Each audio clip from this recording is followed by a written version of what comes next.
This episode. Imprisoned. Let's not do that. Let's not do the ASMR version of this show. No, let's just do normal. Hello, everybody. Welcome to Rewatchable, the show where we talk about shows that we've seen before, but we really like. The show today is Avatar: The Last Airbender, and we are talking about episode 6 of season 1. Wait, what? We didn't say our names. Oh, that's right. You're Sarah. And you're Clint. There we go. So what are we talking about today? We're talking about episode 6 of season 1, Imprisoned. Written by Matthew Hubbard and directed by Dave Filoni. Cool. Quick overview of the episode, courtesy of the wiki page. Aang, Katara, and Sokka camp near a small Earth Kingdom town controlled by the Fire Nation, where earthbending is forbidden. Katara convinces a young earthbender named Haru to save an old man using his bending abilities, for which he is consequently imprisoned. In response, Katara devises a plan to have herself arrested to free him. While in the prison, she incites a rebellion, and the inspired prisoners liberate themselves. Afterward, she realizes she has lost her mother's necklace, left at the prison. It is discovered and taken by a pursuing Zuko, or Zuko, who is in pursuit of them. That was a weird phrasing. Mm-hmm. So there we go. That's episode 6. Yeah, but there's a lot to unpack in there. Oh yeah, so much. I have a lot of notes. I really like this episode, mostly because of Katara. Mm-hmm. But also because of the colonialism. So we have this this Fire Nation controlled area of the Earth Kingdom, and essentially what the Fire Nation has done is they've captured and imprisoned all Earthbenders on a giant boat made of metal so that they can't earthbend their way out of it. Basically it's a huge suppression of culture. They're taxing the people and like forcing their own culture upon them. So that's basically what it is a very good example of colonialism. And it goes with the standard imperialist method of like just extracting the coal from this. Yeah, that's what I was trying to do. Yeah, it's this. Yeah, this is a coal mining town.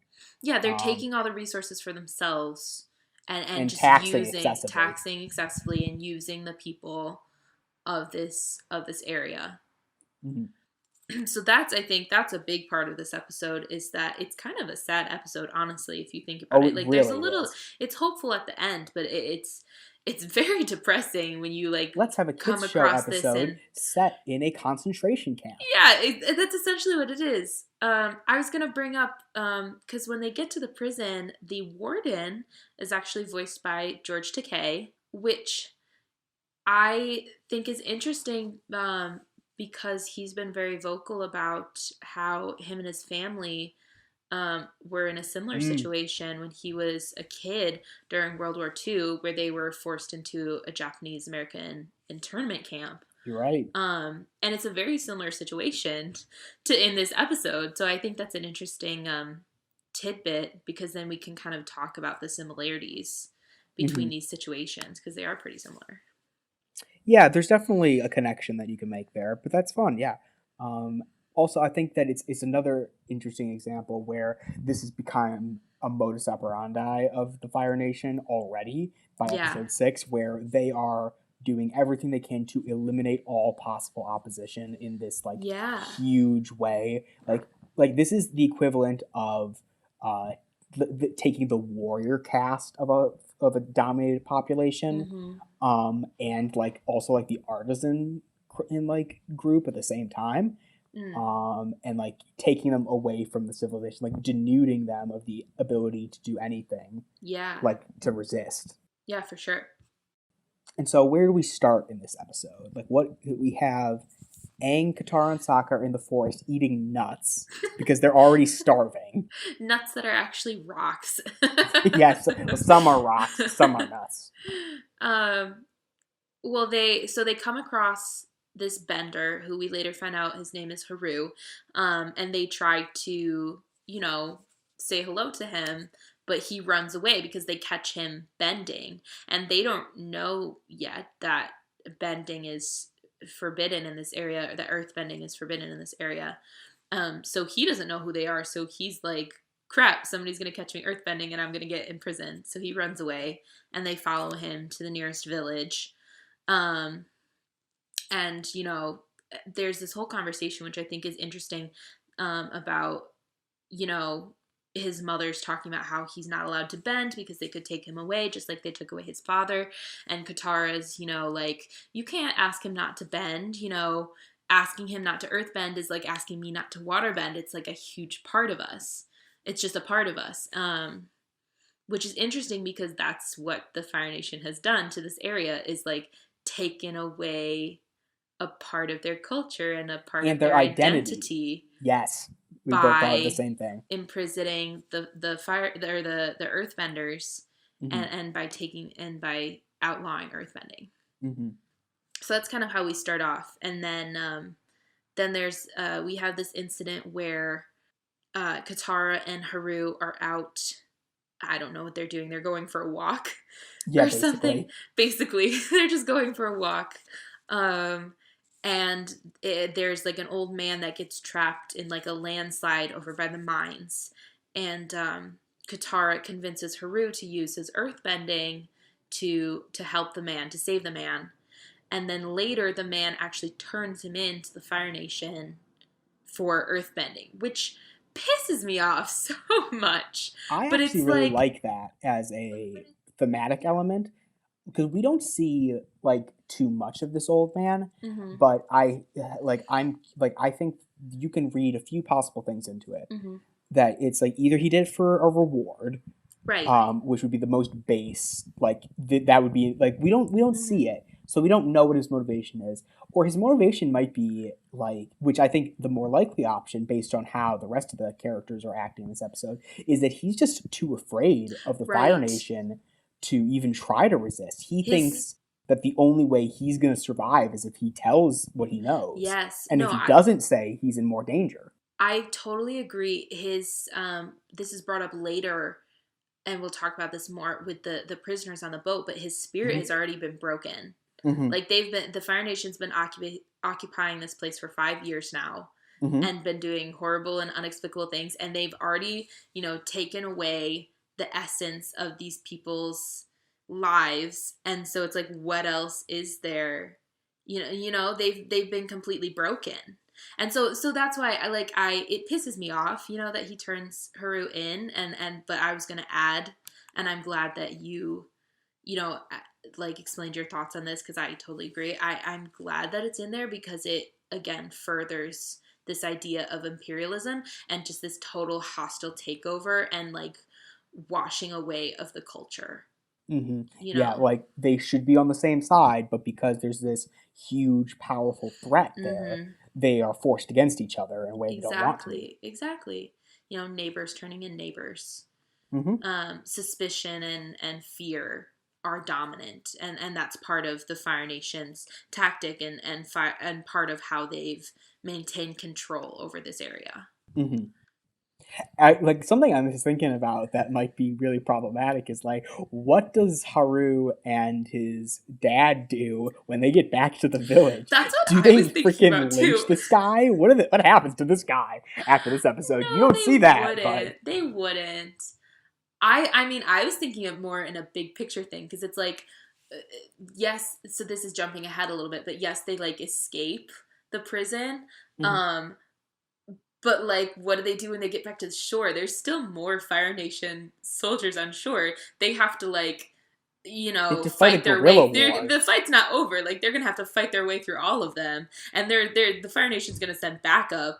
You know, Yeah, the it's backup not is the gonna really it's not gonna end dangerous well. situation. Like they're not gonna like let this little tiny like town just take back control. Like Mm-hmm. they're gonna steamroll them. So that's what I was more concerned about, is like we don't really see what happens after they break out of the prison. Like, Katara and Aang and Sokka just kind of move on. These people need to go to Ba Sing Se. Yeah, Like, just really. get out of Dodge. Just leave. Yeah. Can we talk about Katara? Sure. I I think Katara is truly the star of this episode. Mm-hmm. For a number of reasons. Because she convinces Haru to use his earthbending, and then he gets arrested because of it. And so she feels very guilty about this. So yeah, she kind of fucks up, but also, from the beginning, she's so vocal about this whole thing. I mentioned how she's talking about how, like, you can't ask him not to earthbend. That's like asking me not to waterbend. It's a part of his identity. And then when Haru gets imprisoned, she comes up with this plan to get herself arrested so that she can lead Sokka and Aang to where they're holding Haru and the other earthbenders.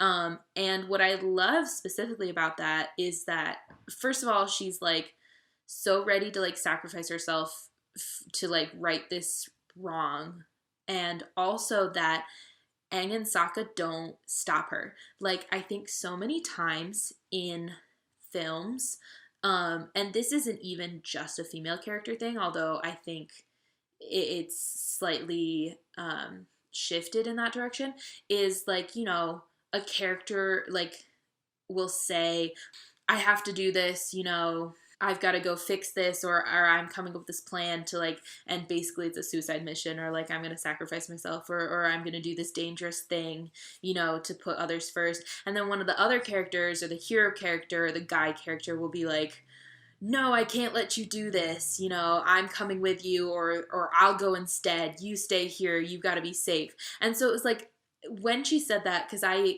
had forgotten, exactly the sequence of events, and now rewatching it, when she said that, like, I'm going to get myself arrested for earthbending so I can go find Haru, I was totally expecting Sokka or Aang to be like, no, that's crazy, you can't do that, like, let me do it instead, or something, Mm-hmm.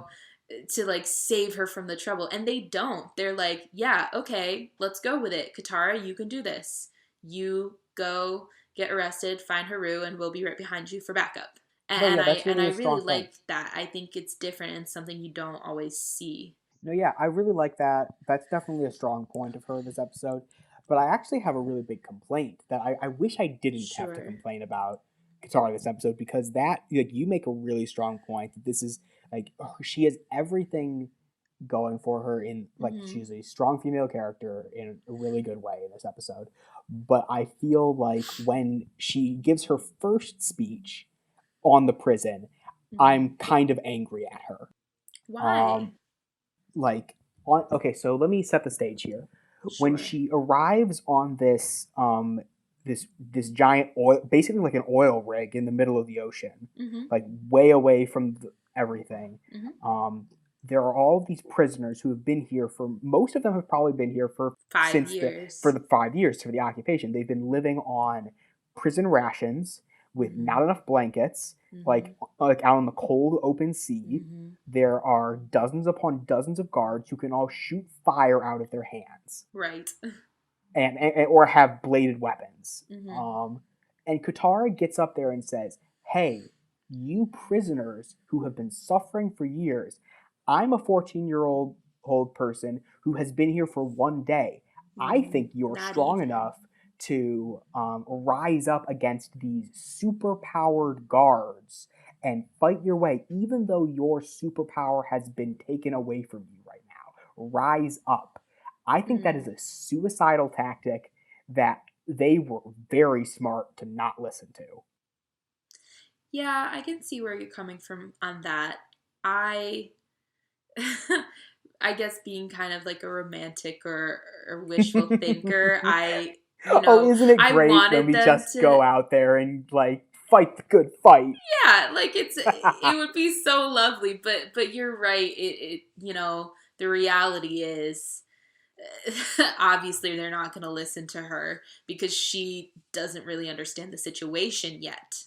Mm-hmm. However, I think what is good about that, like, even though her first speech uh, falls short, you know, later, it's the fact that she doesn't give up on them. Yes, I think that is where it turns around, where it's like, even though she sees how defeated they are, Hmm. but like the thing then it becomes the only reason they do fight back is because two things. One, they give them their superpower back, Yeah, and Haru, who's only been there for like 2 days, joins up with Katara. right. So like even at the very end, Katara's second speech doesn't really get to them. It's Haru who inspires them, really. Yeah, you're right. Yeah, I mean, Katara inspires Haru, and then Haru inspires the rest of them. His Hmm. father follows, and his father is clearly like the leader of these people, and so he has the power to really influence them. Hmm. I think the thing that just like bugs me about this is I hear like I'm coming from this from a very pacifist point of view. Hmm. Um, I see a lot of people who are really adamant about fighting back against oppressors, Hmm. like with violence all the time. Like the moment there's oppression of any sort, you have to fight back against it. And I think that there is definitely moments where it's not the right choice because more people are going to get hurt and die. Sure. Um, But what um, would be the other option here? like I think Peaceful that protest? no, In this like situation, I'm this not is not a disagreeing with genocidal you. I'm situation. just These people aren't going to get executed no matter what they do. Because in that situation, if the Holocaust is happening, then yes, you have to fight back immediately. There's because the alternative is yeah, instant death. But sure. um, until they get that coal and they have a chance of winning, the what's Haru's dad name? Tyro. Tyro. He is his opinion of we are going to be the best prisoners we can be and just keep every one of our people alive. Like Right. he's acting as like the spokesperson for the prisoners. He's Yeah, doing yeah. everything He's he their can protector. as a like I think he's doing the exact right thing. Like maybe he was stupid for not realizing, oh, the coal is a way we could get ourselves out of here. Right. Like that's like you can fault him for that, but assuming that that wasn't even on the table because none of them thought of that, Hmm. I think he's making the right decision. It's like obviously it's better if you can get out of an oppressive situation, but if the situation is just going to cause more problems for everybody, including Right. yourselves, especially yourselves, Yeah. then it's not you. It's sometimes good to wait for a better moment. Wait for a better option, which Mm-hmm. then it came Yep. when they finally got the coal. Because seriously, if they rose up after Katara's first speech, Yeah, it would there have been a would be some massacre. executions. Oh, completely. It would have been a complete failure. And Mm-hmm. I think that's why like the warden smirks cuz he's like standing there watching her give this speech, and you know his guard is about to like go down there and stop her, and he's like, "No, no, just let her speak." It's cuz he knows that's what he's created here is this like impossible situation, and Mm-hmm. you know he knows that the mentality of these people is already been broken. They don't have hope because he's taken all their hope and all of their possibility of escape away, and they've, you know, had to resort to survivalist mode. So that's why, you know, he already knows, and he mentions that too to Katara, why he laughs at her for trying to like get these people to rebel, because he's like, can't you see their spirit's already been taken away, you know, like they Mm-hmm. have no strength left. And I mean, he's wrong in the end, but it's still a good point because it was an impossible situation, and up until that Mm-hmm. point where they finally got their power back. And like it's like I can nitpick this as much as this is. Mm-hmm. I wish that Katara was more important at this point because like I think on a superficial level she was, and the other characters like the fact that Tyro says it was Katara and Haru says it was Katara that let them do this, that tells the audience that yes, what Katara did was good. Mm-hmm. Um, but I wish that it was a like more like remind me if I'm wrong. Wasn't it Aang who realized that the coal was available? I think he did. I wish Katara thought of that. See, I wish she did too, because everything else in this episode is all her.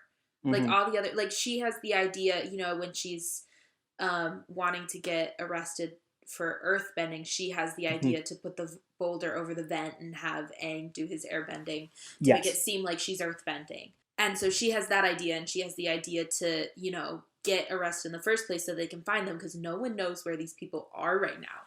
No one Uh-huh. knows where the Fire Nation took them. Yeah. Everything else, and when they come to rescue her and Haru, they're like, let's get out of here. Where's Haru? And she's like, no, I can't leave all these people. Everything in this episode, except for that little bit, is all like Katara driven, which is why I love this episode, and which is why I was like, can we talk about Katara? Yes. But I do think you're correct in bringing that up. I wish she had thought of that idea instead of Aang, Hmm. because it would have made it an even stronger case in this episode for how amazing Katara is. No matter what I complain about, she does have an indomitable spirit here, and I really Mm-hmm. commend her for that. Yes, Like, it takes a lot of 100%. bravery to get up and give a speech to incite revolt in front of the commander of the vessel. Oh yeah. I don't know if that was like courageous or just stupid. I think being courageous is being stupid Yes, sometimes. yes. They're very similar. True. That is very true. Were there any spoilery things that we wanted to talk about? Um. Well, okay, yeah. Let's make this the spoiler point. Okay. Spoilers beyond this point. Well, we do know that later on, Haru and Tyro end up helping the Day of Black Sun invasion. Yep. Which I feel kind of like, okay, whatever. Like, so they win. So that means they win, taking back their village. Which like goes against the whole thing we were just talking about. Yeah. Like, it's too easy. It's Like, too where's the easy. repercussions? Yeah, because they're a tiny village, and even with their earthbending back, Hmm. the Fire Nation is huge, and they have Yeah, unlimited resources. yeah. So it's like it seems very unlikely that they would win the power of their village back. It's more likely that maybe they would be able to flee and get to Ba Sing Se or Hmm. something, or like find shelter somewhere else. That's it. No, That's definitely a it's absolutely nitpicky. crazy. Yeah, that's an oversight. I think is that whole scenario. Hmm. But it doesn't matter because it's like barely a C plot. But still, Yeah, still, I wish there was a little bit more attention to detail there. I think the thing that's really important set up in this episode is the whole concept of prisons that stop bending. Mm-hmm. I just find that a really, really fun world building element that gets Yeah. introduced a dozen times later in the series. Right. Like with the boiling rock and the cooler cells. Sure. Sure. Well, what's interesting is the warden talks about how they can't bend on the ship because it's all metal, and then Mhm. eventually in Yes. Korra we get metal bending, and it's Well, like, no. haha. Toph gets it. That's right. That's right. Later in the series. Yep. Yeah, she gets it at the end of season 2. Yep. She figures out how to metal bend. Yeah, and so that completely it Yeah. makes it So it completely irrelevant. nullifies Like, that whole why didn't idea. any of these other Earthbenders figure out metal bending? Why are Yeah. they so lame? No, it's just because Toph is that awesome. Just because, yes, it's because Toph's that amazing, and then Hmm. and then we obviously get more of that later in Legend of Korra. No, that's a really good point. That Hmm. becomes this really Yeah, I thought that was funny funny. thing of retrospect on Yeah, this when I episode. was watching it, I was like, haha, silly warden. If only Toph was If here. only Toph was here, it would be super easy to get these people out. Yeah. Hmm. Also, this is like a super weird, nitpicky off point. I They think that's going to like. be a mate. Like, we have 3 sections. We have the talk about the episode chronologically. We talk about spoilers, and then And we then we nitpick. nitpick it apart. Yes, because we love it. yes, We we love love it it so so much. much that we must pick it to pieces. Yes. When they were fighting on the ship, the Earthbenders with the coal against the Fire Nation, they were using the coal as like a wall Hmm. against the fire, but Yeah. coal burns. Wouldn't the fire just burn through the Yeah. coal or make it I like don't too know enough hot? about the coal. Like, my thought would be, I think the dust explodes if fire gets on it. Yeah, So I so think it's actually even worse. there should have been like exploding coal all over the place in that Hmm. battle. It was just a little like it was a good idea, the whole like coal, that's earth and that's how they're gonna get off the shit, you know? It's Hmm. like how else do you get out of the situation? Um Other than having Appa fly over and bring 100 rocks over. yeah, yeah. Honestly, that would have been better. That would have been a much simpler solution. Why didn't they think of that? Too much time. I don't Too know. much. Who knows? Too easy. It was too easy. They had to Yeah. be more creative than that. Who knows? Hmm. Um, but yeah, but I was just like when I was watching these two elements go up against each other, I was like, this doesn't seem scientifically accurate. Hmm. Not that it needs to be. It's a TV show. When are TV shows scientifically accurate? But like, Bill Nye. but it. Fictional TV shows. When are fictional TV shows scientifically accurate? Magic School Bus. Okay. Yeah. Yeah, buses can really travel through time, don't you know? I the main nitpick that I have is that I think everyone and their mother has made this point in the past, but I'm just going to say it. Mhm. Coal is a fossil fuel. It's made from dead plant and animal matter. It's not a Right. stone. But you could make the argument that, like, when it's decayed, it turns back into soil. Uh huh. And it's not like earthbenders are specifically with, like, rock. They can move any earth. And I mean, that becomes more apparent later in when, you know, you develop, like, plant bending and what's the other one? Fire or lava bending?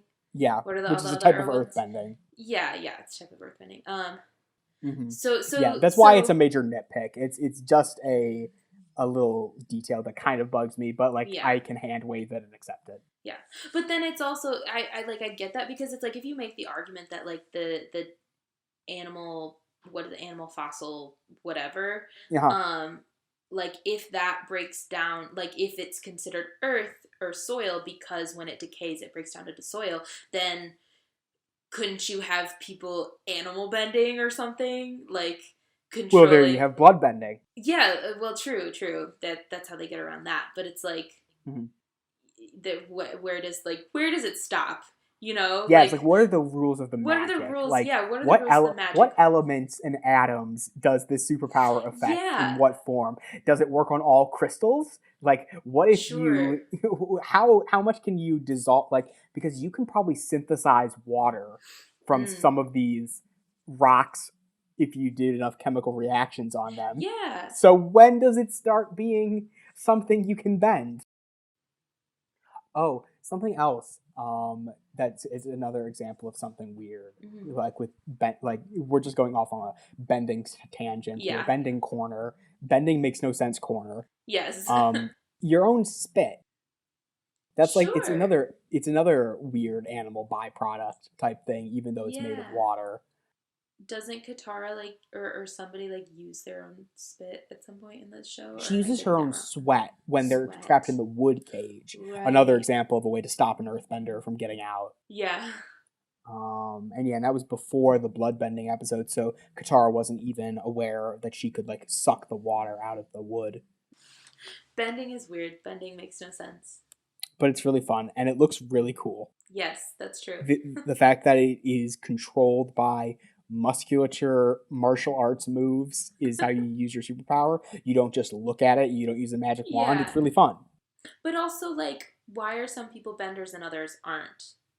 It Like, seems to is be it in partially genetic. DNA? Is it just part of the, like, lineage? My opinion is that like okay, so this goes into a whole giant avatar theory. Mm-hmm. In the same way that the avatar is a spirit that gets reincarnated and is always able to bend all four elements, Mm-hmm. I bet that a person's soul is what determines whether or not they are a bender and who they are a reincarnation of. Okay. And that people with the biological connection to a race of people are the only ones that those souls end up getting reincarnated into. Into. So it's not So you won't get a necessarily random airbender born to a family of earthbenders unless sure. there's some airbending lineage in there. Well, we've really gotten off into the weeds on this We episode. really have. Final thoughts on Zuko getting Katara's necklace? I don't know. I guess we'll see. It'd be interesting. Well, thanks everyone for watching this segment of Rewatchable. Watching? Are they watching? Listeners, yes, they're listeners. All right. Until next time. Until then. Do do do do do do.